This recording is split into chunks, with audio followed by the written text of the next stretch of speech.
just ask, as folks are signing up to speak, when you do call, you state your name and address clearly for the record, as best you can, and limit your speaking to 3 minutes. We will read off the list and then check if somebody is calling remotely to give them an opportunity to speak as well. All right, Hold on. Is that Aaron Stewart? no, I'm not as, well, I don't want to say that. No, sir, you're out of I order. know you don't look that good. I'm just asking.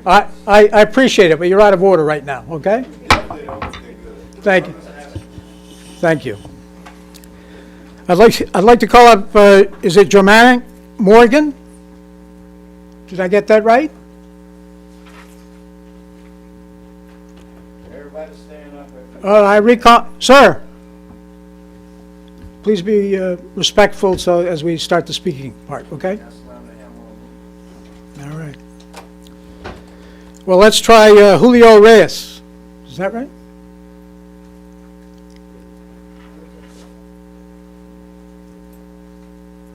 All right. I'll move on and recall them. Thank you.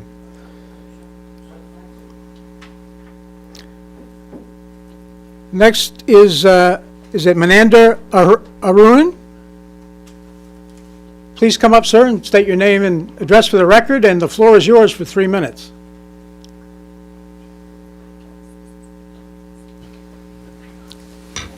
Hi, my name is Maninder Arora. I'm the business owner in downtown district, Liberty Tax. I think you guys know I'm down the street from you guys. I have a couple of questions and a couple of problems which I'm dealing with from last 1.5 years. I bought this property in April 28th, 2020. Did you state your name and address for the record? Maninder Arora from Liberty Tax Services down the street, 302 Main Street, Newburgh, Connecticut. I bought this property in 2022, April. The time at the bought the property, we have a deed which gives us a 6 parking spots in the parking lot next door from the town hall. I'm struggling with 1.5 years. I'm going through multiple times, different departments. Nothing happened, and nobody is able to resolve the issue. I'm flexible. I told them very clearly, I'm flexible. You tell me what's the issue, we can manage something and handle it. But nothing is done till 1.5 years. In the beginning, they told me like there is some problems, we were dealing with it. So okay, so clerical things, maybe so legal things, take your time. It's not done. That's the first thing. At the same time, I came last year in the council meeting, which I requested for the street parking, because down the street, if you guys know, the construction going on, that's why the people do not have enough parking spots.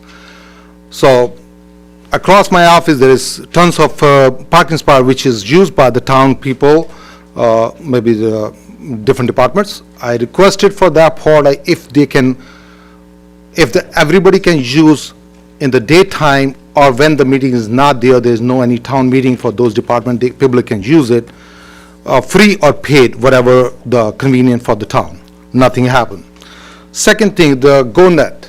GoNet is also part of the situation, which I heard, maybe I'm wrong, is some contract with the town, like they are going to provide some discounted price or some preferred prices to the business owner and the resident of the Newburgh town. I'm down the street from you guys, and still we are not able to get any kind of services from them. I reached them multiple times and also informed the department in town hall also if there is any possibility to get the GoNet services for my business. Third thing is signage. I requested for another sign which say welcome. I think it's a very common word for everybody, all of us, saying welcome to anyone. I requested for a sign to put the sign, welcome sign, in different part of the town, wherever you guys accept. It's going to be in multiple languages. It's not going to be just say one word, welcome, then it's going to be multiple language, whatever the people speak in town of. Can you Neighborhood. finish up, sir? Your 3 30 minutes seconds up. more, please. Yes. So, but no response came. So finally, I'm going to put that sign on front of my office. I'd like to know if there is any legal issue I have to deal with it. If anything else, apologize, I'm going over the time. Thank you. Thank you very much. Can I say something? Just, Can you put my you- name on the list, please? you'll be called, you'll be given that opportunity. Okay. Let me recall Germanic Morgan, Ms. Morgan, Mr. Morgan? No? Okay. And again, I'll try Julio Reyes, I think the name is. All right. Call up Paul Catanzaro. Mr. Catanzaro.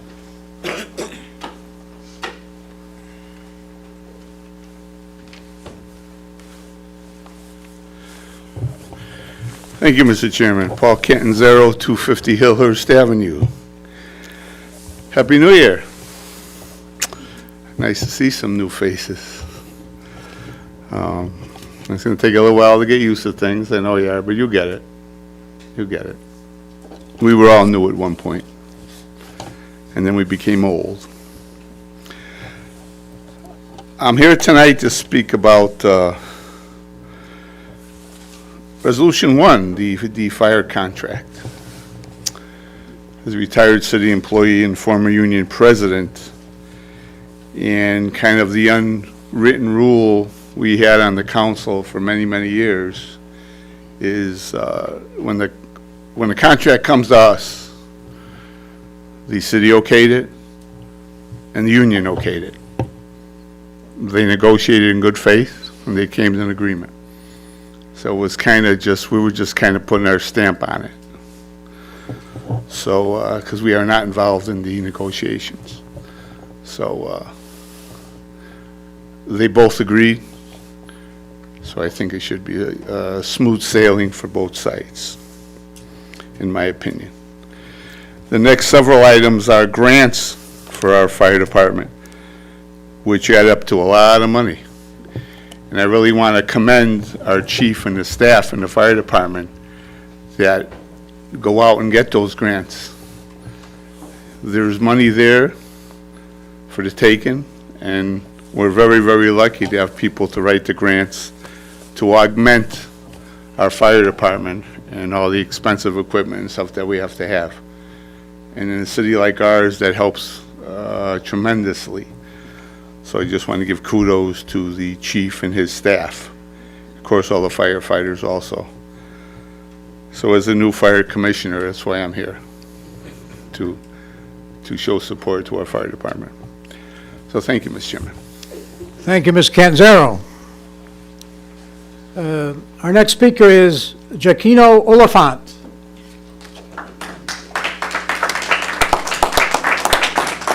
Name and address, Thank you. Mr. Oliphant. Thank you and good evening. No, not really.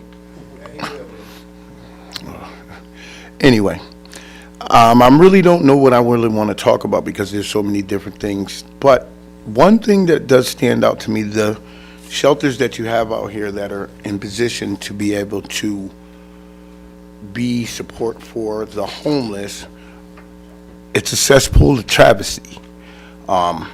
They take advantage of the situation of getting city funding, government funding, and things like that. And at the end of the day, they really don't help people that are in need.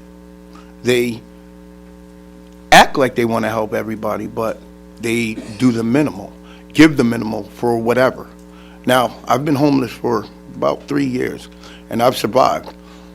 But I was at the Friendship Center, and I was accused of doing something that I never did, and I was kicked out without any warrant, any reasoning whatsoever, and they kicked me out, and they violated my civil rights. But there's no entity that's governing that part. You understand what I'm saying? There's nothing that's governing. So when I call up, if they call the police on me and say, hey, he's causing a problem, that's my word against theirs. But they're coming, the police are coming there to do their job because they called first, and things aren't the way that they always seem. So I would like to have you guys understand that not everybody that's in this position wants to be in this position, but we are in this position. We are in this position. And now, when a person gets a little bit, sometimes he always takes the 2 steps back. You understand what I mean? So what I would like you guys to do is really look at the governing of what you guys put faith into. I'm not saying you personally, but what the state puts faith into as far as being accurate. Thank you. Thank you, sir.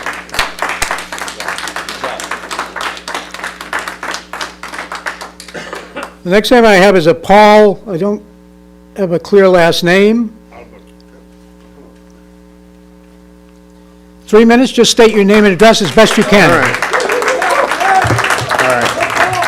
I'm gonna try to keep it a little less than 3 minutes, 'cause I'm a little sick, and I have a lot of pressure going on. I'm facing an eviction tomorrow. I've been homeless in the COVID era and a little before that, and I'm gonna probably face homeless again. I lost my job, and it's hard to get back on your feet. You know, so you got 2 kids in high school. There's a lot of pressures, so I just want you guys to fix things, and God bless America. Thank you. Okay. Paul, could I have your name, please? Okay.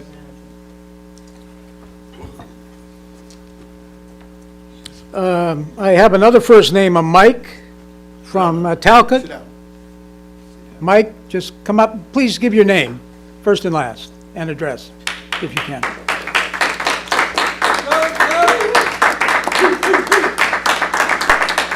Hi. Yeah, my name is Mike Rossi, 5 Talcott Forest Road. Yeah, so originally I was going to come here and say a few things today. I still am, but I want to open with that. Today we heard that about 22 people aren't going to have shelter tonight anymore at the Overflow Center at First Lutheran Church, and they still don't have shelter tonight, and it's cold out. And we feel like it's wrong for anyone to leave here tonight without them having a place to go. So I don't know. I mean, I know funding's limited, but like something has to be done about this. This is sick. Whether putting them in a hotel, opening more beds somewhere, I don't know, but something's got to give. So I'll continue with what I was planning on doing. You know, we were here December 13th. We gave those demands, expecting a plan by today. And the only thing we saw on the agenda was a resolution for a committee on housing and homelessness. You know, we're not really surprised, just like given the limitations that like local government has under this social and economic system we live under. But it's still a bit disappointing to only see a committee which will either be approved or possibly vetoed, the earliest by like next common council meeting. You know, we weren't expecting affordable shelter all built within a month, because that can't happen under capitalism without funding, without profit. But addressing the mistreatment, you know, getting rid of these $99 loitering fines that, you know, cops are just giving out to homeless people just existing in public who have no roof over their heads. And even putting back some benches behind 85 Arch Street, those are tangible, no? They don't solve homelessness, but they relieve some of the suffering, some of the stress. You know, we've already asked some sympathetic council members to put in resolutions to address those things, and we'll be keeping close watch on what happens to those resolutions. You know, if they pass, great. If they don't, well, you know, that's not really a good look. You know, last time, many mentioned that, you know, we should be going to the state level to fight for more funding. That New Britain can't take on all the homeless. Surrounding towns should be helping more. That me and others who aren't from New Britain should be talking to our own state legislators about funding. You know, I mean, funding doesn't address the mistreatment nor the criminalization of poverty, but the fight for shelter for all and ending the rising rent is indeed a fight we need to take statewide. But begging the Connecticut government and the feds is a losing battle. Last year, like you said, only an additional $5 million out of the requested $50 million was given to combat homelessness in the state. That same session, hundreds of renters testified for an already watered-down rent control bill, and the Housing Committee still let it die. So why would we fight so hard only to get so little? We need to instead figure out ways to fight that work. You know, And Councilwoman Balone Savandra, you know, I'm sorry you resent people like me who are not from New Britain, you know, but the homeless people we organized with don't seem to mind that. We like to focus on what people say, their commitments and their motivations. We don't focus on where someone is from. And I would encourage you all to do the same. We expect to see Mike, resolutions. Can you wrap up? Yeah, please? 10 seconds.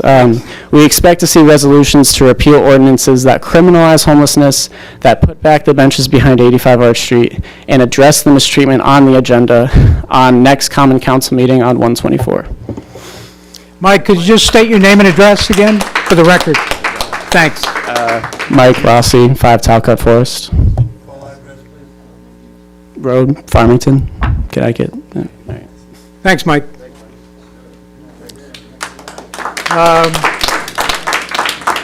Alicia Strong.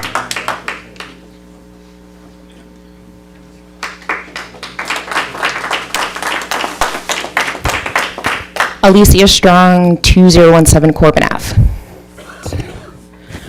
So I'm here today basically to support the demands that are being put forth today, and I'm doing this because this problem isn't new. This is not the first year that the shelter has kicked out people onto the street, and this probably won't be the last, because nobody has felt the need to take action. For too long, New Britain has relied on a patchwork of underfunded and unaccountable nonprofits to ensure the needs of some of our most vulnerable citizens. And it's clear, it's not working.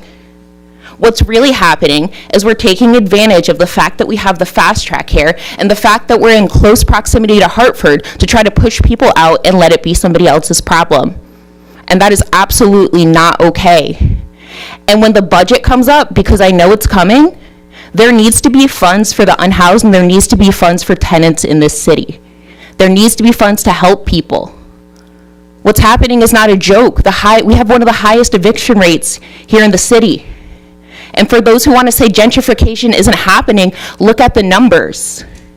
The luxury housing is being built, and now the North Oak area just behind downtown has the highest eviction rates. It also happens to be pushing out the poorest people in our communities, and mostly black and brown folks. And this is not new to many of you. Many of you have heard these arguments, you've heard the calls, and have done nothing.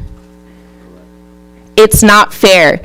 You need to go home to your nice, warm, safe beds tonight and think about all the people here who are going to be in the cold. You need to.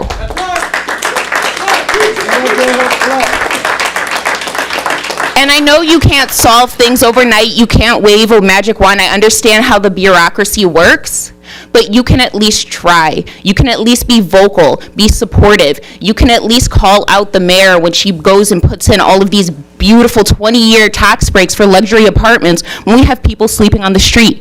You can stand up and say the right thing and do the right thing. So if you choose not to, know that people are watching and know that the community is organizing. We can't survive anymore. I'm a city employee here and I'm barely making it paycheck to paycheck. I can't imagine what other people are going through. So as we move into the budget season, I truly hope that this council makes sure that tenants in the city, which make up over 50% of the city, and the unhoused are your priority. I hope you take care of the residents in the city that are in most need. Thank you so much. I yield my time. Thank you, Alicia. That's a great speech. Anybody remotely? Wait for mine. Never. Okay. The list has, everyone in the list has spoken. I'll go one more time with is it Miss Morgan? Mr. Nash? No, but, all right. Anybody else wishing to speak? Sir, go ahead. Is it Paul? Let the sir go ahead. Now, Go to, name and address.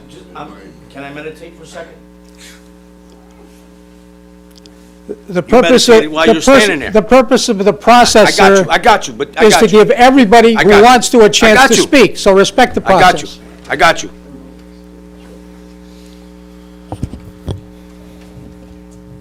Now, Name my and name is address. Tony Montez. Thank you. I think you heard that name 3 weeks ago. Did you hear that name 3 weeks ago? And address? and a bunch of you guys came up to me saying, thank you for the speech.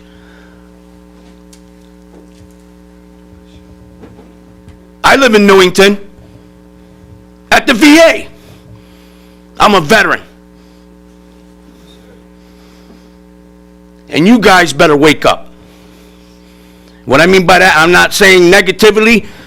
You guys need to wake up. Because of what she said, it's true. There's 22 people out there being thrown out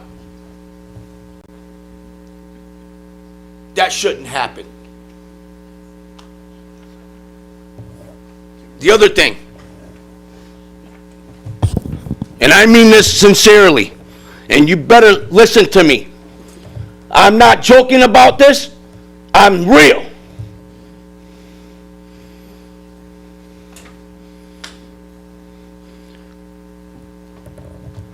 And when somebody's talking up here, pay attention. Don't look the other way, look at them. Because they're telling you the truth. Like I am. I am not joking. So wake up. And make a difference in the life. Because I did. I made a difference some kind of way. And I didn't have to do it, but I did it because I cared. I hope you guys wake up, I'm telling you right now. Here's the other thing, I got a minute left. You seem confident. Well, guess what? If you're confident, be confident to help the homeless. Just a little bit. And pay attention there. So like I said, don't shake your head, because I'm being real. I'm taking notes as you're talking, sir. Okay, well, you can talk to me, and you can go over there and talk to her, to him. To- So what I'm trying to say is this, pay attention, because you guys go home in a nice home. These people are not gonna be going home, because they don't have a home. Tony, can you stick to the podium? You have 25 seconds. Plain and simple. Short and sweet. Do something. Don't sit on your ass. Do something, just a little bit. Communicate, do something. Don't sit back just collecting a paycheck, because that's what you're doing. I might not be here, but I know what's going on. So my last thing is, I'm here to help them no matter what, even if you're not there. And I'm a veteran of 15 years. And I helped these people out 17 years ago when some of you guys were in school.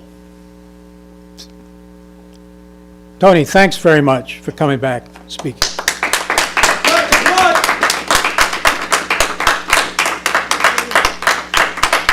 Are there any other speakers?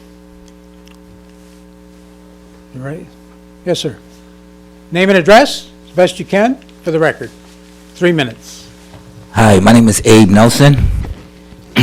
I was here last time. I spoke about how proud I was to be a part of New Britain. Welcome to New Britain from Florida, where I wasn't doing too well. Do you have an address, or are you? Oh, yeah, 78 Franklin Square, the Salvation Army. Thank you. Currently, I'm not staying there, but I do use it for my mailing address. Like they were saying earlier, some of us did lose our beds at the shelters. Mine was by choice, because there was someone else that was outside that needed it a little bit more than I did, per se. When I was here, I was talking about how great New Britain was to me. Last time I was here, I didn't have jewelry on. Now I got jewelry on. Shows that New Britain is still being great to me. I have a little bit of money now, but it's hard to find housing. You got to put deposit. You got to put 2 months rent, security deposit on top of that. And then on top of that, it's, $2,000 a month, When I got here, it was $550 for a one-bedroom, like I was saying, $900 the most. We had a $1,000 increase since I've been here. The other thing that I realized was a problem in New Britain, well, as I'm getting older, I realized we don't have much help when it comes to like disability, or filing for disability. Me, myself personally, I fell out of a truck working, and that's how I came into a little bit of money that I still can't find housing with. In my pocket here, I have a doctor's note that reads that I'm permanently gonna be like this. When it happened, I did file for disability. Thank you. I did file for disability. I was denied. I have a shattered back as well. Denied.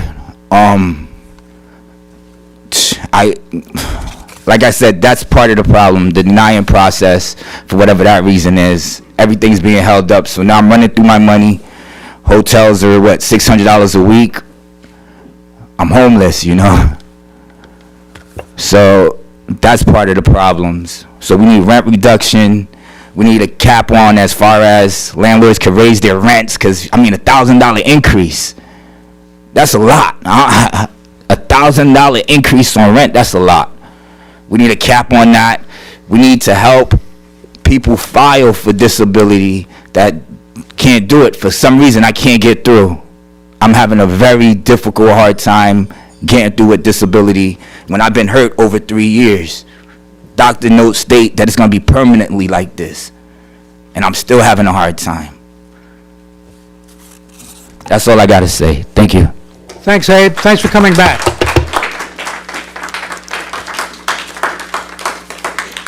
Any other speakers? Any other speakers?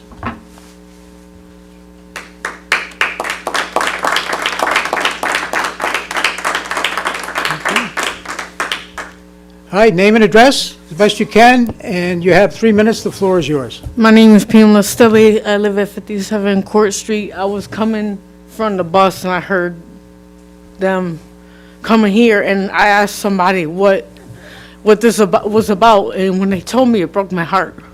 I'm not homeless, but I don't take for granted because one day I could be homeless. I feel bad for these people. This should not be. 20-something people homeless, can't go home tonight. You guys are building a luxury apartments. You should be building buildings for people that can't pay rent. This is horrible. I've been a resident of New Britain for exactly 4 years next month. I originally from Waterbury. This is horrible. I got my family, my son. I thank God they have, their Section 8, but at any time they could stop it. My son got in a very bad accident 2 years ago. Had to have his leg amputated. He was working the day he got into the accident, driving a box truck. And my heart breaks for you people, you guys. It really does. You guys need to do more. This is terrible. People should not be living out in the streets.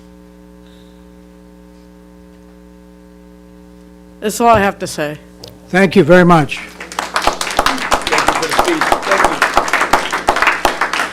Any other people for public participation? Anybody else?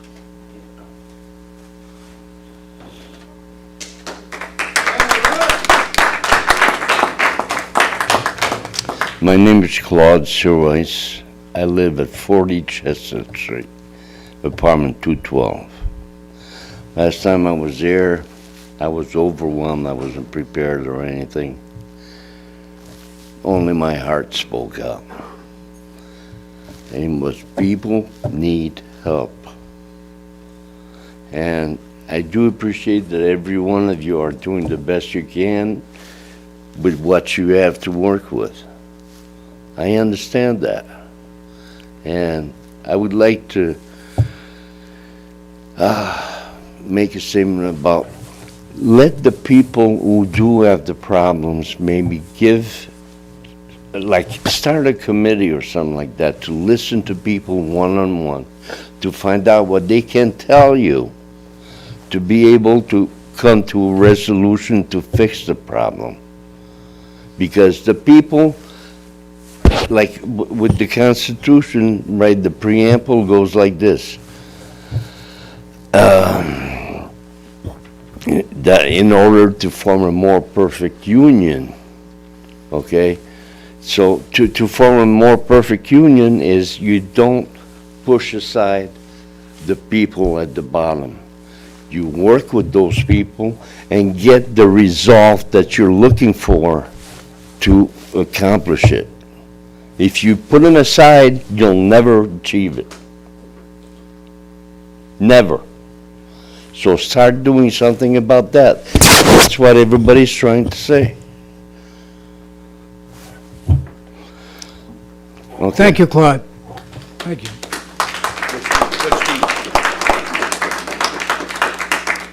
Any other speakers? Any others? In the back? Hi. Again, name and address for the record. 3 minutes is yours. Hi, my name is Veronica Archaki, but I go by Freddie. My address is Lincoln Street in New Britain. Some things I wanted to say, you know, hearing about the people who are homeless that are going to be on the streets tonight, I was newly homeless around Christmas Eve, and as a 25-year-old who can't afford an apartment by themselves in the city of New Britain,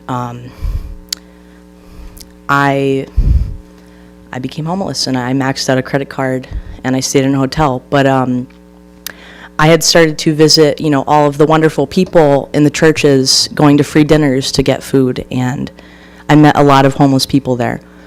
And I had never considered those people before and their feelings and the precious human life that they have. So much so that this past few days when we had that huge storm, I looked outside of the hotel room. I was really hungry. I didn't really think, and I was like, wow, that's snow. But then I thought, wow, there's people out there that I've talked to. There's people out there struggling right now. And if I didn't max out my credit card, I would have also been outside. And I was crying, thinking about those people that are outside right now that can't even do anything. I was lucky that I had a credit card. And I was lucky that I was able to get free food from churches to, you know, ease off the tension. And I was just thinking about, again, all of those people, you know. And again, the fact that people are going to be outside now. What if that was your child? What if that was your family member outside? What if that was you? But I don't know if any of you can relate to that. I certainly didn't up until recently. And it's a horrible, horrible struggle to not be able to find food, That's all I have to say. Thank you. Thanks. Thank you very much. All right, any other speakers for public participation?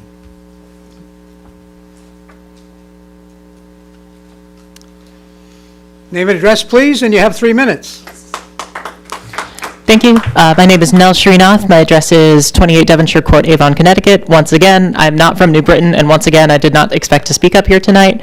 But an incident just happened downstairs that I think people here should all be aware about.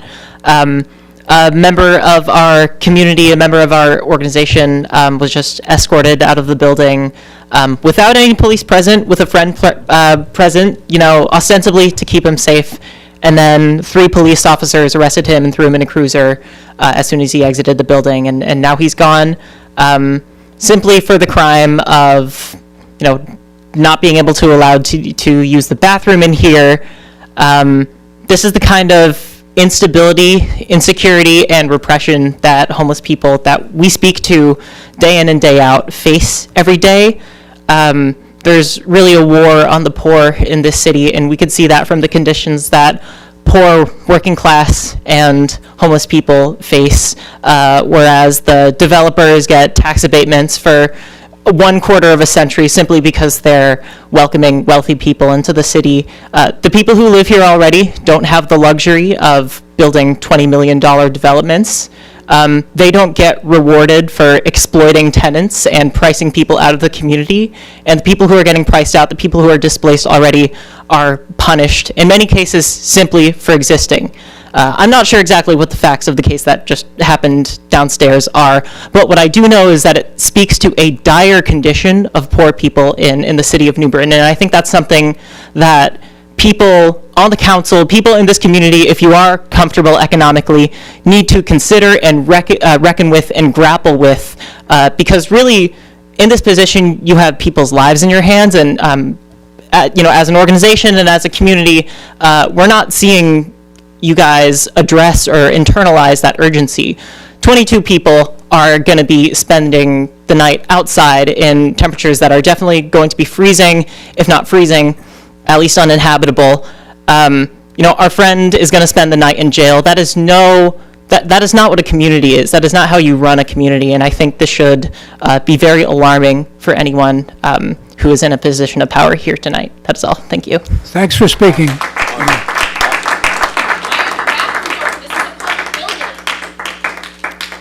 Any other person wanting to speak tonight? Anyone? Why are people going to jail? Second?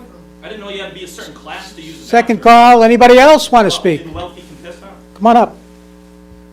Speaking here. Okay. That's true. People need to speak. One more time. Anybody else? Can we have some interaction with you guys, like some back and forth here? Something needs to be done. Something needs to be done about this. I'll explain that, sir. Okay. Hearing none, the public participation portion is over. And I'm going to turn to the alderman to respond to what you all have said. That's how this process works. And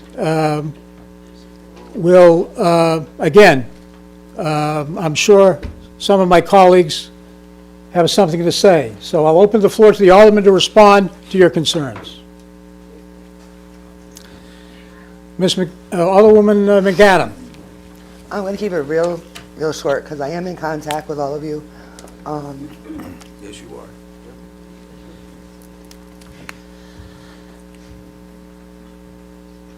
I hear you, and I'm listening. And what you're saying is right. The community does need to step up. Those of you that are out tonight, I reach out to you. I will talk to you after. But you're right. I hear you. I'm listening. And something does have to be done. The community does have to step up. Thank you, Alderwoman. Alderman Gibson.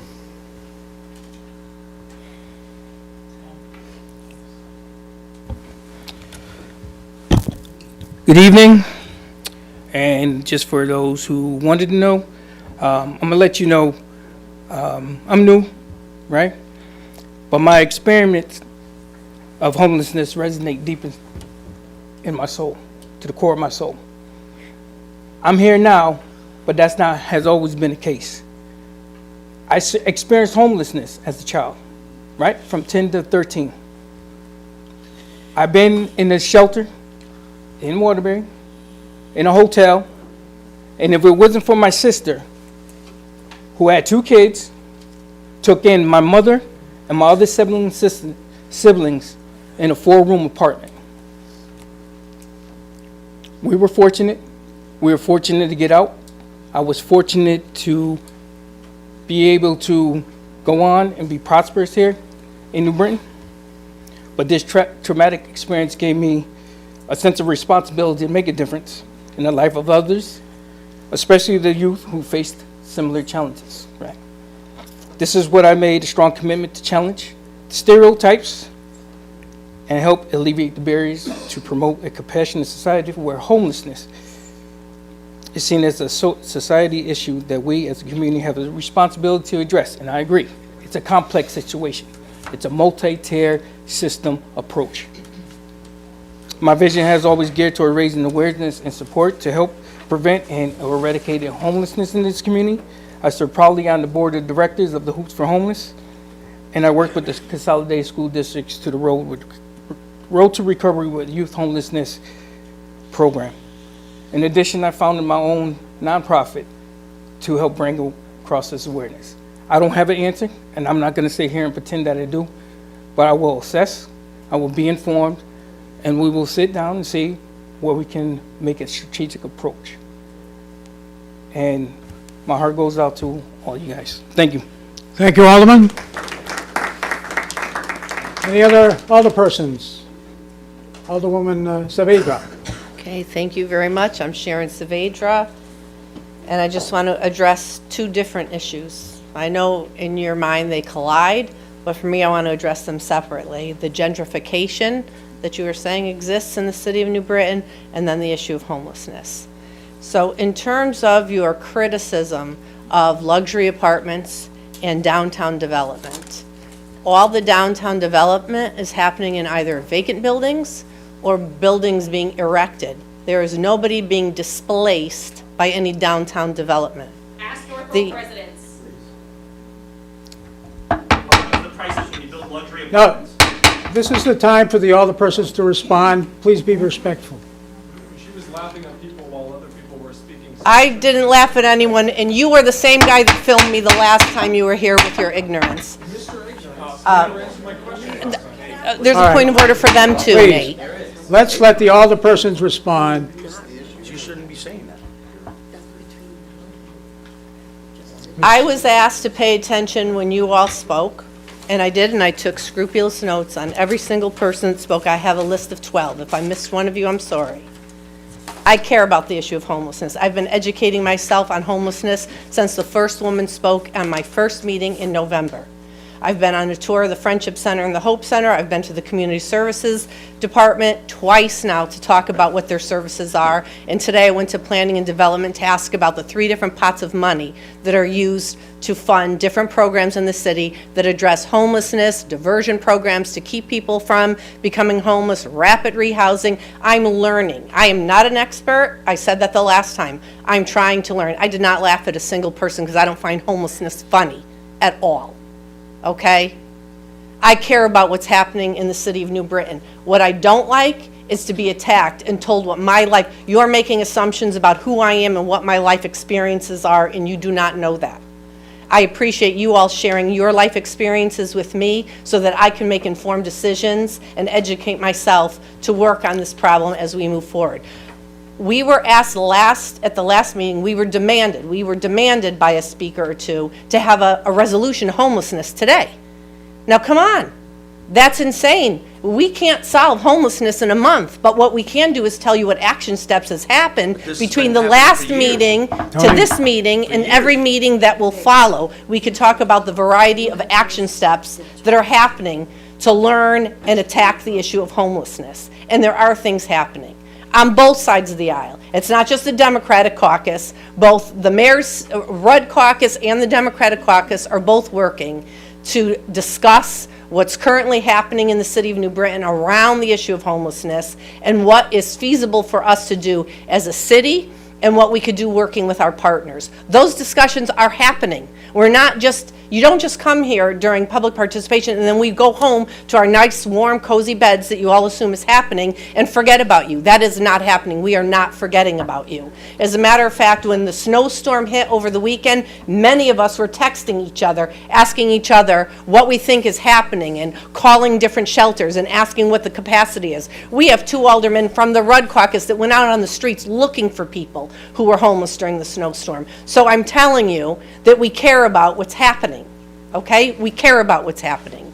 Now, I do want to address, without being yelled at from the audience, downtown development. You could agree with me or not agree with me. I'm giving you my point of view about the apartments that are being built in vacant buildings in downtown New Britain.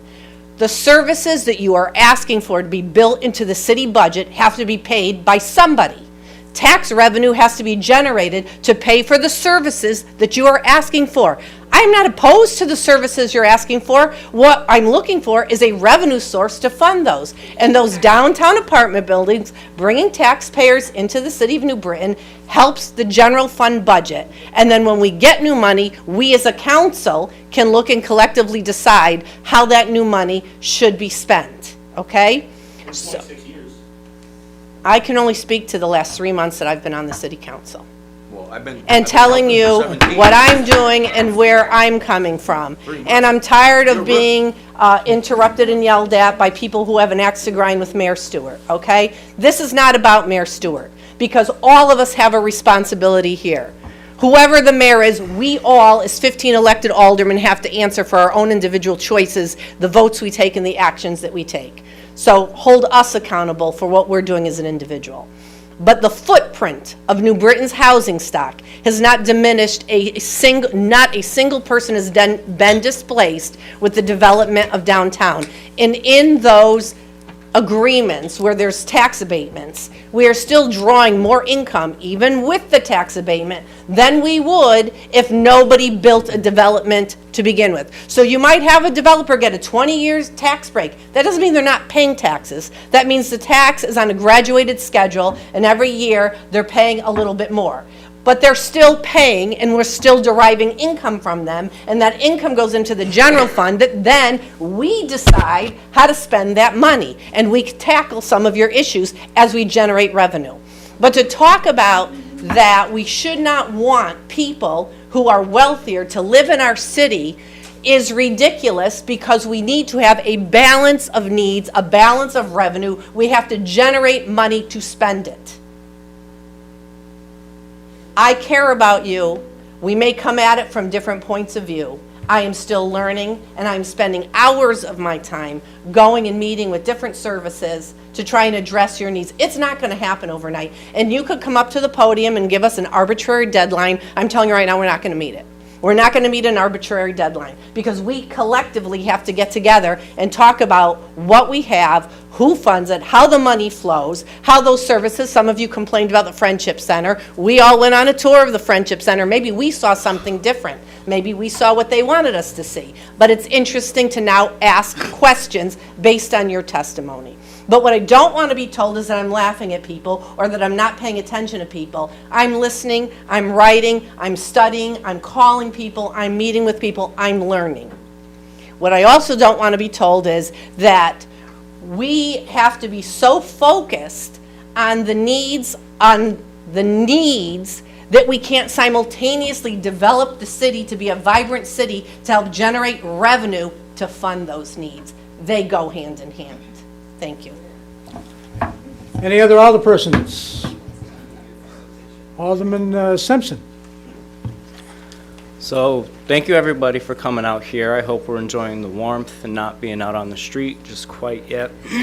Yeah, there's a lot of people in this room who I share connections with in terms of lived experience, personal connections, relationships as their alderperson. Somebody mentioned the rent cap bill last year. I was in the room at 9:30 in the morning. I didn't leave until 6:30 in the morning the next day because I wasn't able to testify in support of that bill until 3 in the morning. When I say folks from out of town should go speak to their legislators and city councils, that's not kicking you out of this space or this room. This is me trying to send a signal flare to our neighboring towns to say, like, look, this is a regional issue. I mean, it's a national issue, but we have to deal with it on the regional level because it's right in our own backyards, right? And it takes a partnership between the urban and suburban towns to get that done, because we do pick up the load from places like Berlin, Southington, Avon, right, Farmington. And it does weigh on our systems, which are already overloaded based on our own needs here in New Britain. And I heard the same number, 22 people will go without a bed tonight, and anybody with the resources available to help them out, I call on you. Join us in the struggle, right? Help house folks. We had an alderwoman during the snowstorm, upon discovering people were being turned away in the shelters, who actually took them into her own home, and I helped procure sleeping bags and jackets for those who, who she didn't have space for. To address gentrification, I would like to highlight that gentrification is a process. It is not a moment. And while the developments haven't actually displaced anybody through their construction, it is the raising through the market rates which will make this city unaffordable, even more so than it already is, right? I remember New Britain back in the day, and I'm 24, but I've lived here my whole life. I remember New Britain was the place to go when people needed affordable rents. right? And when you look at the region, our rents are still lower than the surrounding area, but I think the underlying issue here is that none of this is affordable for us, right? When New Yorkers come over, and I'm not bashing New York, this is the economic case. When New Yorkers come and they move into Fairfield County and rents go up there, people in Fairfield County come to Central Connecticut, they come to Waterbury, New Haven, Hartford, Stamford, right? And rents go up here. But my concern here is we don't really have a place to go. Where are we going to go? Rhode Island or south, right? Those are closer to the shoreline. Where are we going to go? Massachusetts? It's more expensive there. So gentrification, I would like to hammer away that it is a process, it is not a moment. And I would just like to share the actions that I, along with some of my peers here, have taken since last council meeting. I just got to pull up my notes here. Let's see. So, since our last common council meeting, we have done the following. I'm not sure if this list is complete, right? We all have our own personal capacities that we act in. But I have learned that the resources available for housing services are poorly recorded. We don't have a clear and concise way of saying, look, there are this many beds in New Britain, there are this many beds in this network, you guys can go here, right? We send people to the locations, we can send people to the locations we know of, but even then they're not guaranteed a bed because of capacity issues. We did conduct a walkthrough on the Friendship Service Center and found that it cost about $10,000 a bed to run an operation year-round, covering staff, program, whatever. So I want to make that clear on the public record. We do have a number per bed that we need to achieve to increase those capacities. Let's see. And the walkthrough helped not only me understand what the needs are from the nonprofit, but it also helped contextualize the situation their constituents are in, right? We were right there next to them and asking folks, like, you know, what's it like? And everybody, even us, I think, here on this council can conclude we all need help. There is not enough right now. What else? Let's see.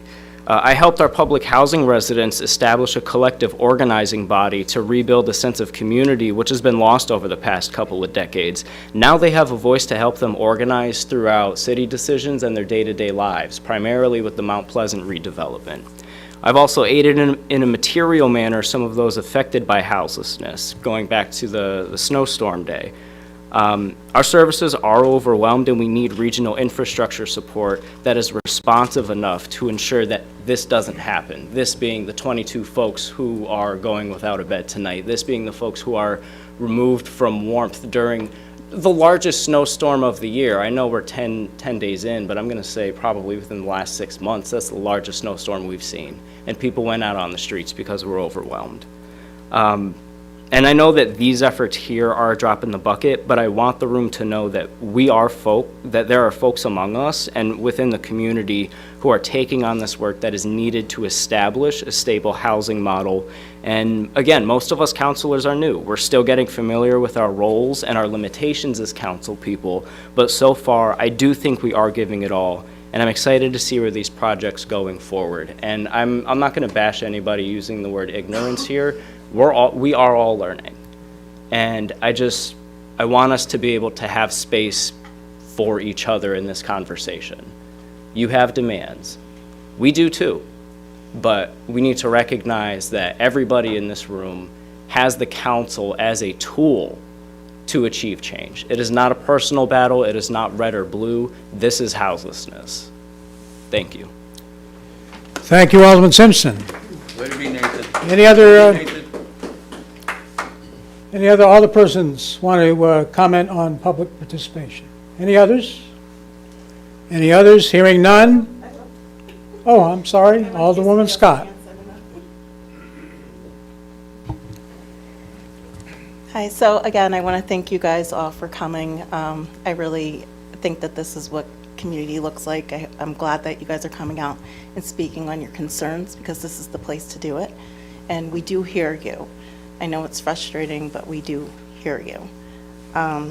So I just wrote down a few things while you guys were talking, and I wanted to share that I do have my daughter and my grandson living with me and her and the father of the child because rent is just too expensive. And I thank God that every day that I'm healthy enough to care for everybody under my roof, under our little 2-bedroom house. Because, I mean, in any waking second, if something were to happen to me, I have no idea what would happen. And that's the way that a lot of people live day to day in this country. It only takes one person getting sick in your family, or you having, I think the guy's name was Tony.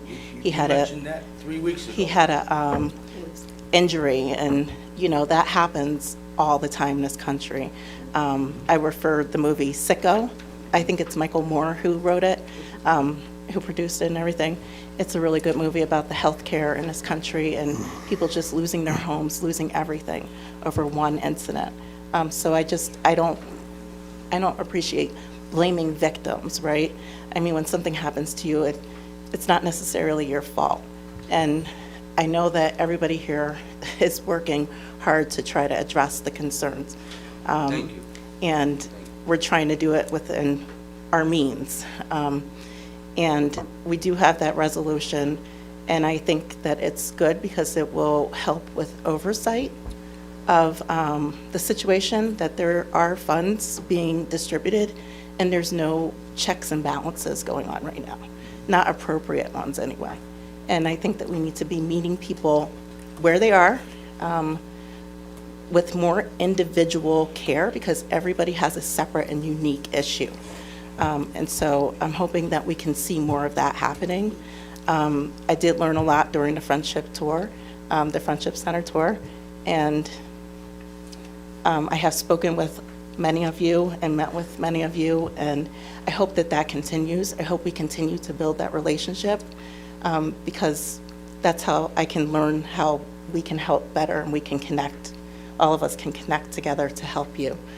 So what else did I want to mention? I can't share like a homeless story because I was blessed to have a home my whole life, but my mother was that mom who brought people in the house. So there was always somebody living in my house. So I'm still here doing that work, and I encourage you guys to please come to the subcommittee meeting that we're going to have for that resolution, and participate there as well, and to keep coming here if you have concerns, and to reach out to us. Everybody's contact information is on the website. You can contact us. You could, at the end, if you want to give your phone number, so that we can let you know when meetings are taking place, if you need reminders. So I'm trying to remember if there's anything else I wanted to mention. Yeah, so I think that was it. So we need to, this is a nationwide issue. This is happening everywhere. But I think that our focus is here in New Britain, because we have to do the work in our own backyard. This is our backyard. This is our home. We have to start here. So we're here for you, and trust me that we are. Thank you, Alderman Scott. I want to recognize Council President Santiago. Well, I wasn't going to speak.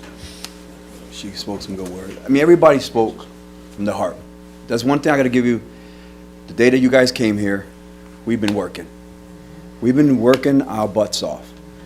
And it's true, when you guys say about rules, laws, state level, regional, I mean, I even had to learn the proper word on house instead of homelessness. Because again, it's a courtesy, right? It's because, again, understanding the rules, understanding, it's overwhelming.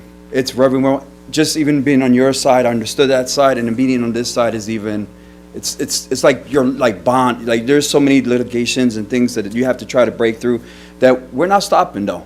I reached out when the snowstorm came, and we reached out to the level, state levels, and there's things moving. I know it's not fast enough, because now we got 22 more individuals that are homeless, right? And it's not going to stop there, because and we were saying, even if we try to fix that little thing, there's going to be another thing. There's going to be, and again, there's so many layers that we're looking at, and I'm telling you from the heart, we're trying our best to make sure that somebody has some kind of home, warmth. Even if you stood here until we're closed, I'm not saying it's solving, but at least there's warmth. Because again, I mean, we're looking at buildings to trying to find some, like, because again, there's some places that we can't have control of because it's their building. We can't oversee that because it's their, they're nonprofits, but that's their facility, right? We can't just, again, that's like us telling you to go into your home and open the doors and give us the food. We can't do that, right? Because you got rights. There's certain rights that we have to, but overseeing is the thing that we're talking about. This committee that we're trying to do is for overseeing. It's to see that where all this money's going, where we're putting it into, is it really helping?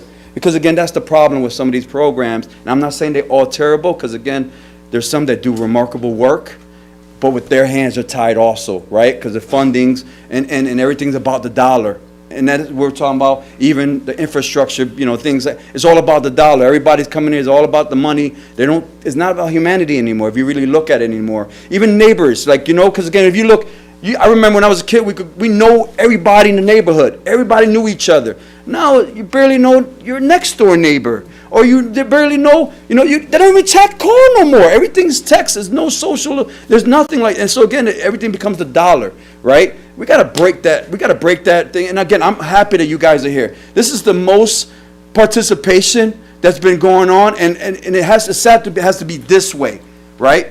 But we have to listen. We have to hear. And you guys are speaking when we opening. We're here listening to you guys. Trust us. We're not here sitting on the asses. And most of these individuals are new.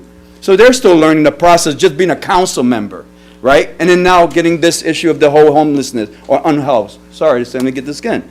The unhoused. But the problem is that we do not want to give up on you. We're not going to give up on you. I'm telling you that. And again, I did tell you guys that when you had this, when we back here, we'll have something. I didn't say I was going to solve the issue because that's like putting a bullet in my eyes. Because again, it's not going to happen that way. But I told you we did have something here for the overseeing. Somebody spoke about that. There's nobody overseeing. There's nobody. We're here for that. We're not going to say that we're dictators because I refuse to do that because again, this country was meant to be for the free. Prosby, right? So I want to live by that law, but at the same time, we have to respect each other, right? Because again, LeBourne, I mean, be honest, you might think she has been working. She has reaching out to state levels just as much as I have, because again, same person she's reaching out to, I'm reaching out to. And here they're saying, hey, we're both on the table. And again, it's not about the party, and it's about no lines, it's about the people, right? And I know most of the people who are here were voted by the people. I don't care what level of the levels they were voted here, right? So give us a chance, and we'll try the best that we can as people to try to help you guys, all right? Way to be, Francisco. Thank you, Alderman. Alderwoman Barboza. I just want to close this out with, first and foremost, I want to say first and foremost, thank you for coming. Because if you don't come, we don't know. But one thing that's not fair is for you to come up here and be disrespectful to us. We didn't ask for this. We are not the ones causing this problem. We have no control over the agencies. We have no control over how they're running and how they're displacing you and why they're displacing you. Believe us when we say we don't really sleep good at night thinking about who's outside during the cold. The conversations that go on behind our closed doors with our families about thinking about, are they eating? Thinking about, do they have anywhere that's keeping them warm? Our minds run endlessly just thinking about those individuals that are unhoused. Even though we have what we have, we've worked very hard for what we have. And for you to come here and criticize us and try to make us feel bad for what we so hardly worked for, I don't think it's fair. It's good to be able to come together and talk. We're all humans, but we have to do it in a respectful nature. You want to be heard? Respect us. We want to be heard just as much as you guys want to be heard, and it goes both ways. We have to respect each other. Resolutions do not come through demands, and they do not come through anger. We have feelings. You have feelings. Please, continue to come to these meetings, continue to address your issues, because if we don't know, there's nothing we can do. So continue to bring your issues, but come through this door with respect. We're gonna give it to you, you guys have to give it back to us. Because we can sit here all night going back and forth and nothing's gonna happen, right? Words are gonna be said, insults are gonna be thrown, and what everybody's gonna say, you know what, forget it. Nobody's gonna wanna do anything. That's not what we want. We wanna work with each and every one of you. We wanna work with everyone in New Britain. It's not about me and it's not about you, it's about all of us. So we have to come together to make this happen. Okay? So please, come with love. Don't come with hate and anger. Come with love. Let's work this out together. Thank you. Thank you. Thank you, Alderwoman. Seeing no, did I miss somebody? Okay. This concludes the responses from our Common Council. Seeing no other comments, it's now 8:06. The regular meeting will begin shortly. Thanks to you all for coming. Thank you all for listening.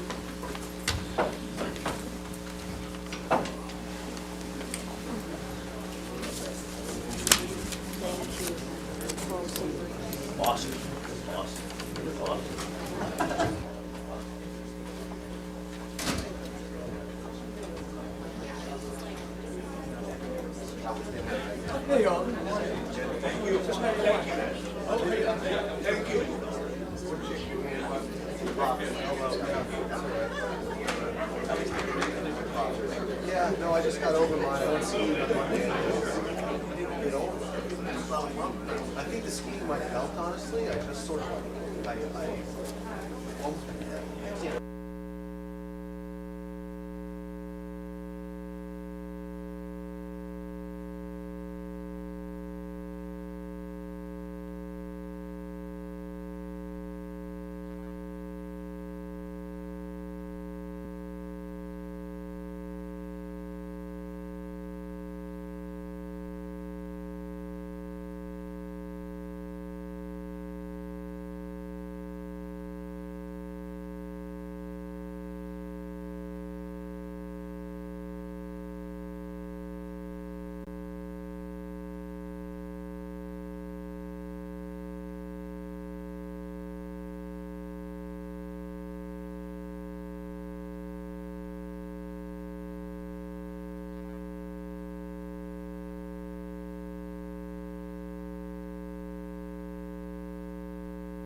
Thank you.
If all alderpersons could please take their seats, we're going to get started.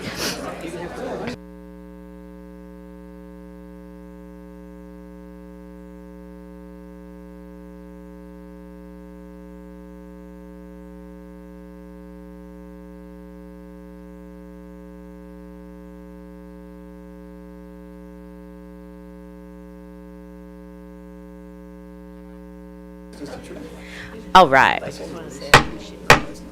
Thank you. I would like to call to order this regular meeting of the New Britain Common Council. The date is January 10th, 2024. The time is 8:21 p.m. Mr. Clerk, will you please call the roll? Alderpersons McNamara. Here. Smedley. Sanchez.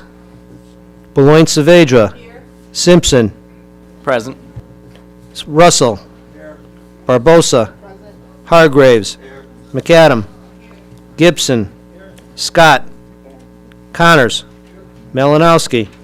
Pabon. Santiago. 13 present, Your Honor. Your Honor. Thank you. Alderwoman Saavedra? Just for the record, I believe both Alderman Smedley and Alderwoman Sanchez are sick, and that's the only reason they're not at the meeting this evening. Thank you. Can we all please rise for the invocation, which will be followed by the Pledge of Allegiance? Let us pray. O God, our Heavenly Father, as we begin winter's new year, we take solace in knowing there are only 10 weeks left to spring. Until then, help us provide assistance to the less fortunate, whether providing a warm shelter, a hot meal, or warm clothing. We ask this in thy name. Amen.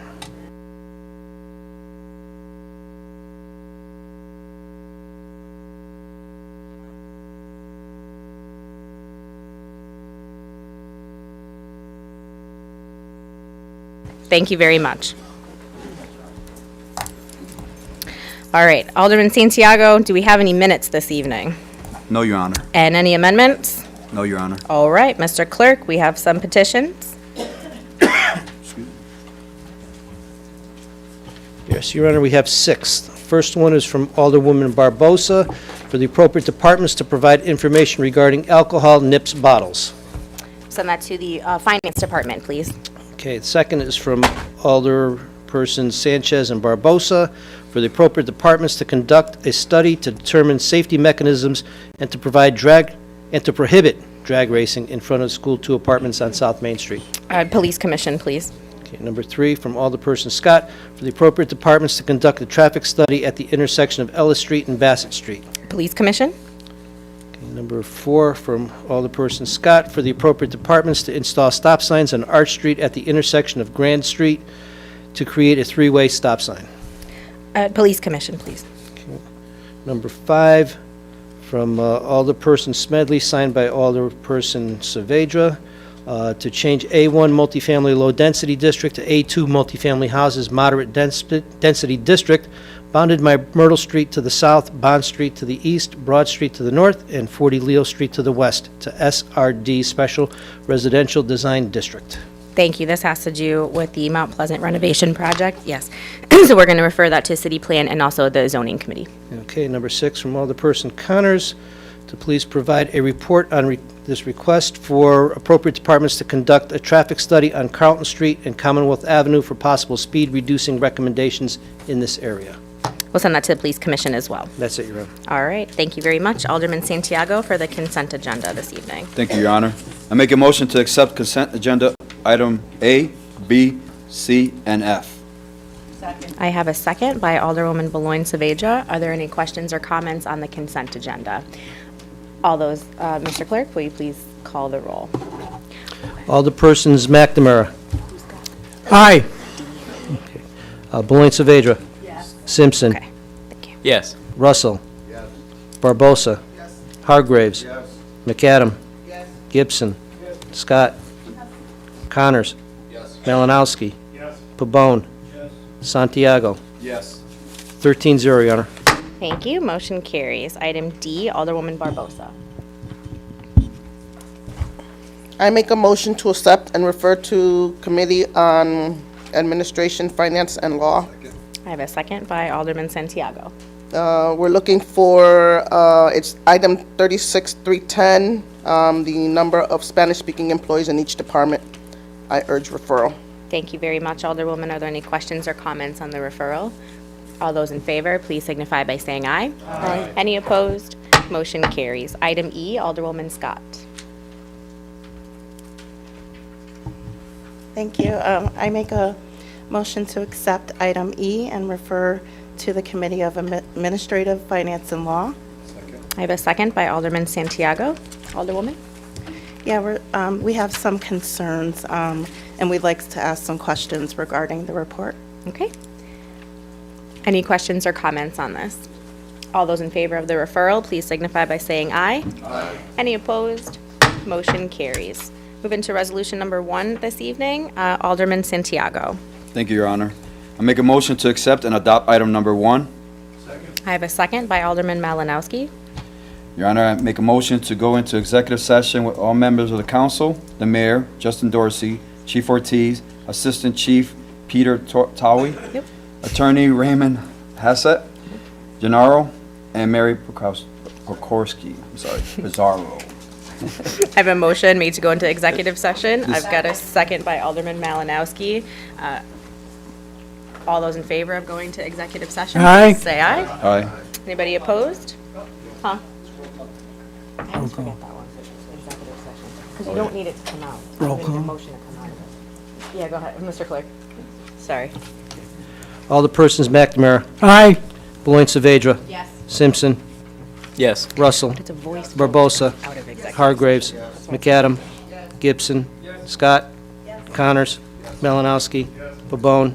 Santiago. Yes. 13-0, Your Honor. We are going to go into executive session. The time is 8:26 PM. We will return.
So you just make a motion to come back to executive session.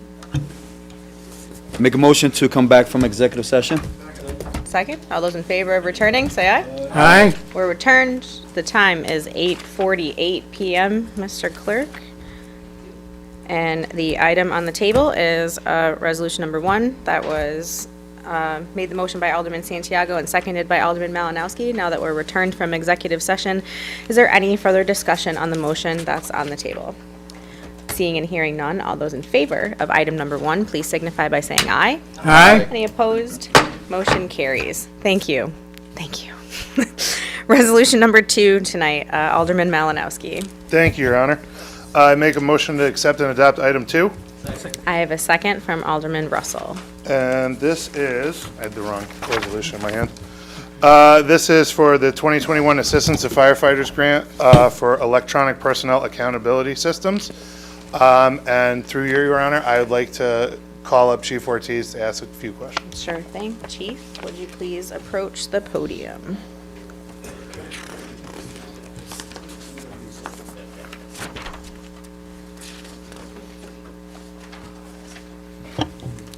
Good evening, Hi. Chief. Good evening, sir.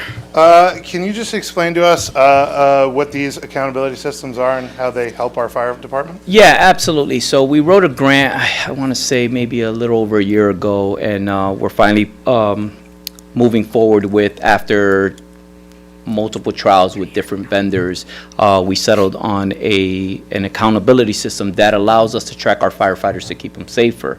What it is an electronic board that syncs to your MSA pack.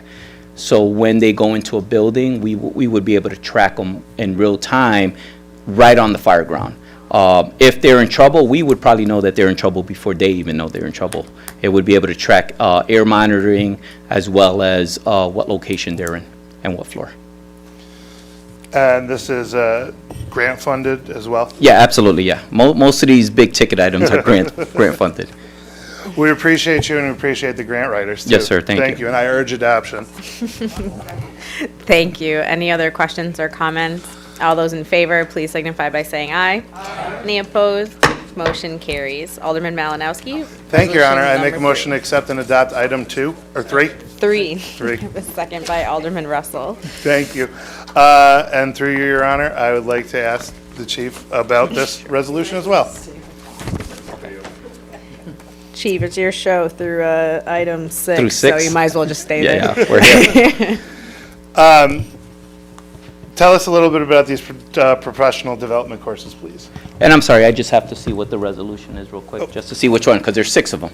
I'm sorry. Do you want me to speak to it, Chief? Yeah, if you want to, yeah, that's fine. So, we have a lot of grants going on. We've been successful, so sometimes it's confusing getting it straight. So the 2022 grant's a professional development, all training grant that we've written. The total grant covers 6 programs. This resolution is for the first 3, which would be Fire Service Instructor 1, Fire Officer 1, and Fire Officer 2. Those programs, Fire Service Instructor 1 is that base training just to get certified as training in fire service procedures, get our people credentialed so they can help out with company level training as well as any recruit training that may happen. So that Fire Service Instructor program is at base level. After you get your initial Firefighter 2 certification, that's what you need to advance to any other training. Then Fire Officer 1 and 2 are those just pro board certified fire officers, supervisory, report writing, supervisory approaches, and that entry-level management training programs for the firefighters to supervise. Thank you very much, Chief Howie, and I urge adoption. So I just want to point out that Chief Towie was very instrumental in writing that grant. So that's why it was okay for him to talk about it, because I felt like he was best served to talk about it. The grant is, we have a grant writing team, and again, I don't want to push this meeting along as further than what it already is, but the grant writing team is a group of us that get together to write these grants, and Chief Towie has been kind of spearheading that, so this is his little baby here. So just want to give him kudos. Thank you, gentlemen. Thank you. Any other questions or comments? All those in favor, please say aye. Aye. Any opposed? Motion carries. Resolution number 4, Alderman Santiago. Thank you, Your Honor. I make a motion to accept and adopt item number 4. I have a second from Alderman Russell. How you doing, Chief? I'm here, sir. This is accept of the Emergency Management Performance Grant, conditions of eligibility for federal fiscal year 2020. The only question I did ask was why we're voting on it now when it was a 2020 grant.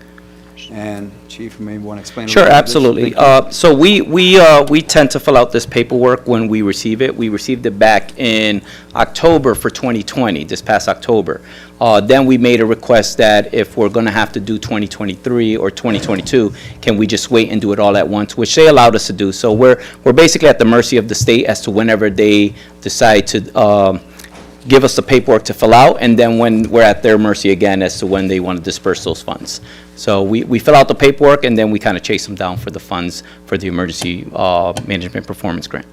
Could you give a little bit of synopsis of what the grant is for? Yeah, absolutely. So the grant is provided for municipalities, tribal organizations, regional or federal counties, in order to establish a more resilient community with preparedness. How we disperse those funds is really up to the municipality, and so a lot of times it goes towards processing and salaries. Thank you, Chief. And I urge adoption. Thank you, Alderman Santiago. Any other questions or comments? All those in favor, please say aye. Aye. Any opposed? Motion carries. Alderman Santiago? Am I supposed to stand up too? Yeah. I'm here with you for this one, all right? Make a motion to accept and adopt item number 5. Seconded by Alderwoman McAdam. And again, this is another acceptance of emergency management performance grant, but this one's for fiscal 2021, and I urge adoption. I mean, again, it's the same. It's the Same answer, sir. Process, just another year. Thank you. Any questions? All those in favor, please say aye. Aye. Any opposed? Motion carries. Alderman Santiago. Thank you, Your Honor. I make a motion to accept item number 6. I have a second by Alderman Simpson. And again, acceptance of emergency management performance grant, conditions of eligibility for federal fiscal year 2022. All right. Questions? All those in And I urge favor? adoption. Thank you. All those in favor, please say aye. Aye. Any opposed? Motion carries. Thank you, Your Honor, for all the work you have, thank you, Chief, and the department for all the work that you guys have been doing for this past year. Appreciate it. Thank you. Thank you. Thank you. Thanks, Chiefs. Alderwoman Barbosa. Item number 7. Yeah, I make a motion to accept and adopt item number 7. Seconded by Alderman Gibson. It's cooperative purchasing regarding $29,835.60 to Eagle Point T.J. Morris and Son for the purchase of rifle and pistol ammunition for New Britain Police Department. Thank you, Alderwoman. Are there any questions or comments on this? All those in favor, please signify by saying aye. Aye. Any opposed? Motion carries. Alderwoman Barbosa. Not used to the microphone. I make a motion to accept and adopt item number 8. Seconded by Alderman Malinowski. Again, it's for rifle and pistol ammunition for New Britain Police Department of $33,382 to Jerick Brothers. Thank you. Any questions or comments on resolution number 8? Alderman Pabon. Yes, is number 7 and 8, what happened that we had to split it up for some reason or another? I'll call Chief Marino.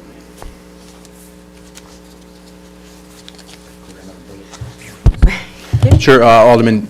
The two that you have on there are separate, and we usually do it this way just because we don't want to commit to one vendor in the event that there's any issues with purchasing with one vendor and fulfilling the purchase that we have.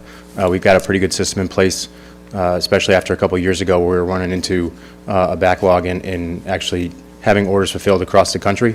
The second one on there is actually an update from the one that was last month, if anybody has any questions on that. There was an issue with the price increase.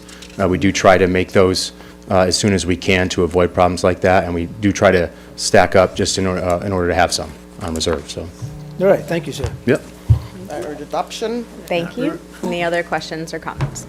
All those in favor, please signify by saying aye. Aye. Any opposed? Motion carries. Thank you, Chief. Alderman McNamara for resolution number 9. Thank you, Your Honor. I make a motion to accept and adopt number 9. Second by Alderman Russell. I think this is a renewal and upgrade for certified mail. The total price is $6,954.60. This is web-based software so that savings in postage can be realized, and it is a renewal, I believe. I urge adoption. Thank you, Alderman. Any questions or comments on this? All those in favor, please say aye. Any opposed? Motion carries. Alderwoman Saavedra, item 10. Okay. I make a motion to accept and refer to the Committee on Administrative Finance and Law, item number 10. Second. Did you want to refer that to AFL or Consolidated? You tell me. I'm just reading Jessica's notes. Give us something. Appropriate committee, substitute language. It's not the other Alderman told me consolidated, that's why I put consolidated. It's definitely not yet, no. That's what it says. So would you like me to amend my motion? Doesn't matter. I guess it doesn't matter, but Okay. I would say the All right, so item number 10, so Consolidated has something to work on. I make a motion. I think that for was item number 10 appropriate, sorry. To Consolidated, this is very controversial. It is about badges for aldermen. Previously, aldermen would be issued a badge if you wanted it, and then you would have to return it or pay for it. This is actually Alden Russell's idea, but he asked me to put it forward just to clean up the language and just have all aldermen, whether they want it or not, will be issued a badge, and it is yours to keep at the end of your term.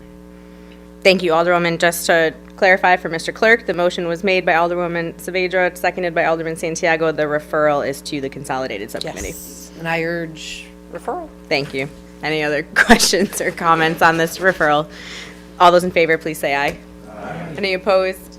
Motion carries. Sorry. Alderman Connors, item number 11. Ah, here we go. Good evening. Item number 11, refer to the Committee on Planning, Zoning, and Housing. Second. I have a second by Alderwoman Saavedra. Thank you. I rise this evening to support this resolution. It would create a dedicated subcommittee of the P&Z to focus on the issues and needs of the unhoused population. It would act as a clearinghouse for concepts, data gathering, and ideas to address those issues on a bipartisan basis. Since becoming elected, I have been doing some education, as Alderwoman Saavedra noted. We all have, but one thing I've learned is no one person, nonprofit, government, religious entity, or body can tackle the complexity of these issues alone, and a holistic perspective would be beneficial, perhaps to the people of the city. The proposed subcommittee arose as a concept to perform intensive fact-finding, gather input from stakeholders to identify and pursue specific policies that can benefit individuals and service providers. And I look forward to the committee process to determine whether such a committee is necessary, whether it conforms and how it might conform to charter, how it might, how to avoid duplication of efforts and to bring together the ideas of the community members and stakeholders to improve the situation facing our unhoused and homeless fellow citizens. Point of There's a cost information, associated with sorry. this resolution, and It's I urge microphone. referral. Hopefully. You guys say it again. No, you got it. Rewind the tape.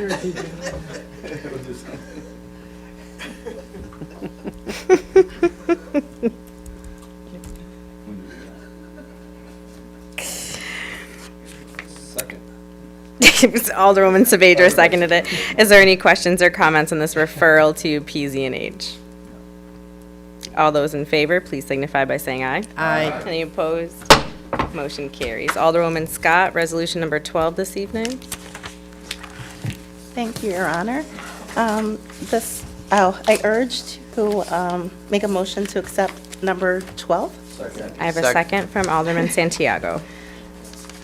This is a budget transfer for the Every Kid Counts after-school program, and this program is a wonderful program that provides services to 3 elementary schools here in New Britain, the De Loreto Elementary School, Holmes, and Vance, and it provides after-school programs that help out with academic enrichment and wellness and family engagement.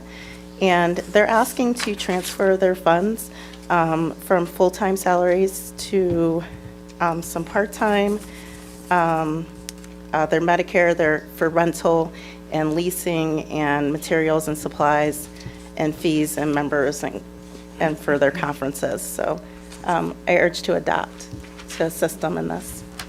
Thank you. Any questions or comments? Alderman Santiago. How you doing? Eric? Mr. Barbieri, Mr. Barbieri, I'm please. sorry. Big fish, sorry. Really? I'm just kidding. Not No, you here. long enough. How you doing? It was, one of the questions was asked, is why is it only those 3 schools? So that's, the grant was written for those 3 schools. We have multiple grants for after-school programs, and they're identified specifically for those schools. This particular grant changed some of the parameters as far as how much you can spend on full-time salaries and benefits versus the other line items. So we just have to transfer it to be, in line with the grantor requirements. And But about we have multiple grants for over, probably 1.2 million for after-school programs. how many altogether. families usually take advantage of this program? We probably have 400 kids a day, so when you want to multiply that out by family, it's a lot. Well, I was one of them. So. Thousands, yeah, exactly. I was one of those families. It's a huge impact, and it's free of charge. With all the grants that we get, it's free of charge, so it's a huge help for our family. We get nothing but compliments and thank yous about it. Well, you'll get one from here, 'cause as all my kids went through the program, and it was a very, helped for families like us that they couldn't go home, we had to still work, and they Right. still had some kind of, and help with the after-school homework and other programs, and I definitely urge adoption on this program. Appreciate the work Thank you. that Parks and Rec has done with this. Thank you. Alderwoman Saavedra.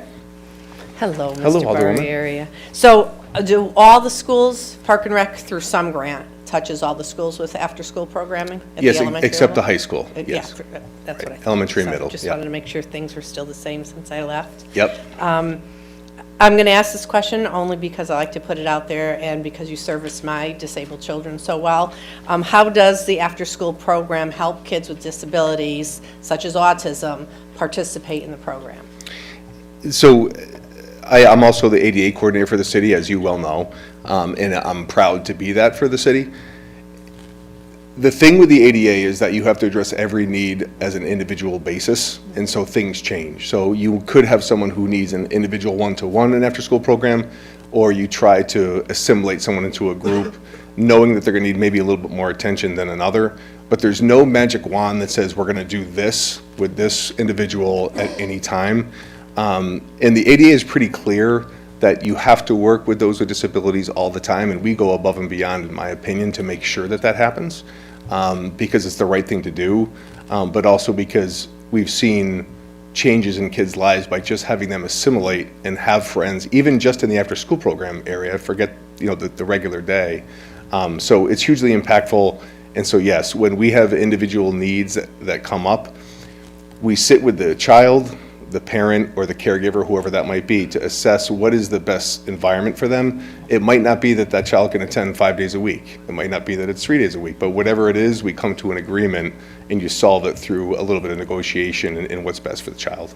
So just so people understand it, so I have an autistic son, and he went all through elementary school and middle school through the Park and Rec Yes. program, and he required a one-to-one, and there was flexibility within the programming to provide that service for my son so he could fully participate in the after-school program. So I just want to put it out there for other families who might have kids who need more than being, a 1-to-10 ratio, that you do provide that flexibility and service for your after-school programming. That's correct. At some point in time, I'd love just to get a number to know how many kids with disabilities are serviced in the after-school program. Thank you. Sure, no problem. Any other questions for her? Alderwoman McAdam, yep. I just want to acknowledge and say thank you very much for the individualized care that you stressed, because that is so very important across the board for disabilities. And I like that you stress it individualized per student. My pleasure. Thank you. All right, thank you. All those in favor, please signify by saying aye. Aye. Any opposed? Motion carries. Thank you, Mr. Barbieri. Alderwoman Scott, item number 13. Thank you, Your Honor. I make a motion to accept item number 13. Second. I have a second from Alderwoman McAdam. Okay. You didn't? Who was that? Oh, well, apparently Alderwoman McAdam and Alderman Gibson are the same person, so Alderman Gibson. We're going to change that to Alderman Gibson got the second. I'm so glad we're all getting a good That's why I laugh. asked Justin to ask Luz to turn the volume up because I'm like, I can't hear anything. So this is a art grant to provide art in New Britain, and it will be in the amount of $39,380. And in turn, the checks will be cut to the organization. The recommendations will be granted through the New Britain Commission of Arts. And the reason for this resolution is to authorize the preparation of the execution of the necessary documents to the Connecticut Department of Economic and Community Development, so that they can give the funds to the capital non-recurring fund. So I urge adoption. Thank you, Alderwoman. I just want to give a shout out to Dwayne Pierre, our Arts Commission Chairman, and Adrian, Leslie, Dale, Frank, and Alexandra, who do a great job on the Arts Commission for us, and our their newest Arts Commissioner, Trey Brown, which will be joining them as well.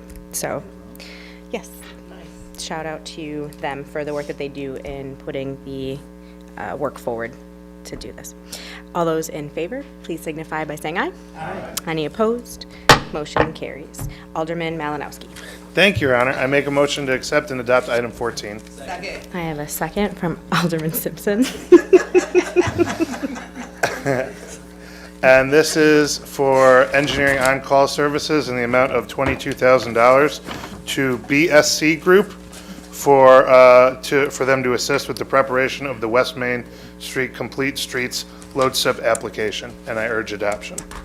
Thank you, Alderman Malinowski. Are there any questions on this? I know Mr. Trottier is here from the Public Works Department if anyone has any questions. Alderman Simpson.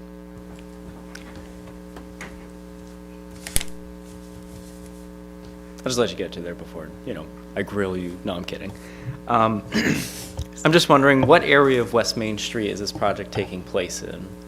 The plan is to apply for funding from Corbin Avenue to North Mountain Road. Beautiful. Thank you. You're welcome.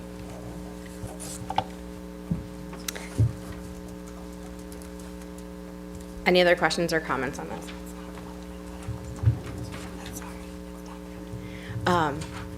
All those in favor, please signify by saying aye. Aye. Any opposed? Motion carries. Alderman McNamara, item number 15. Thank you, Your Honor. I make a motion to accept and adopt number 15. I have a second from Alderman Russell. All right, this is an agreement involving the Department of Transportation, a one-year renewal of a master agreement that simply expedites state and federal and other construction projects so that the city and all parties don't have to go through the same hoops every year. And it's a one-year extension. It was a 10-year agreement, and perhaps... It is a 10. Thank you. Thanks for the correction. And I move adoption. Thank you, Alderman. We had a one-year extension last year because it's supposed to be a 10-year agreement. So this is the new 10-year agreement after the one-year extension, because that's not confusing or anything. Any questions? All those in favor, please signify by saying aye. Aye. Any opposed? Motion carries. Alderman McNamara. Thank you, Your Honor. I move to accept and adopt number 16. Second by Alderman Santiago. This is a resolution to approve a contract with VHB to perform design services for the Myrtle Street corridor, the continuation of the Complete Streets improvements through LoCIP funding. And it is another step on the way to developing that area. I move adoption. Thank you, sir. Any questions about this? Mr. Trottier is here. Alderman Hargraves. Thank you, Your Honor. I haven't heard my voice all night, so. I figure you can hear. So, if I may through you, Your Honor, Mr. Trottier, there's already current, is this extending from there's already current on Myrtle Street near, what do I want to say, Washington Street? That's right, yeah. That's Lots of Phase 6 project that's already ended at funded. Washington. And it just extends that down? To Armistice. To Armistice. Correct. Oh, great. And this is all grant funded? Correct. All right, perfect. The improvements are being made. We appreciate the work of the Public Works Department for applying for these grants And we're exploring beyond downtown, so every neighborhood is also getting their improvements. So we'd like to see that, and thank you for your efforts, and I urge adoption. Let me just clarify, the design is not grant funded, the construction is. The state wants the city to have some skin in the game. It's fair trade, if you ask me. Just to kind of couple along with that, so this goes down past that intersection at 480 Myrtle, and then we're hopeful that the rest of it will be a part of the Mount Pleasant development to kind of take it all the way up to the intersection past there. Yes. Any other questions? All those in favor, please signify by saying aye. Aye. Any opposed? Motion carries. Alderman McNamara to close it out tonight. Thank you, Your Honor. It's my pleasure to motion to accept and adopt number 17. Second by Alderman Gibson. Don't all volunteer at once for this one. This is a resolution that, following our process, establishes a compensation committee of 3 of our members that will review salaries for certain city officials. And again, I think it's a routine thing to establish this committee every term. The resolution calls for the appointment of Alderwoman Candace Scott as chair, Alderman Francis Santiago as a member, and Alderman Willie Pabon as a member. I move adoption. Thank you, sir. Any questions or comments? All those in favor, please signify by saying aye. Aye. Any opposed? Motion carries. Made by Alderman Santiago, seconded by Alderman Simpson. All those in favor say aye. Aye. We're adjourned. The time is 9:15 p.m. Have a fabulous evening.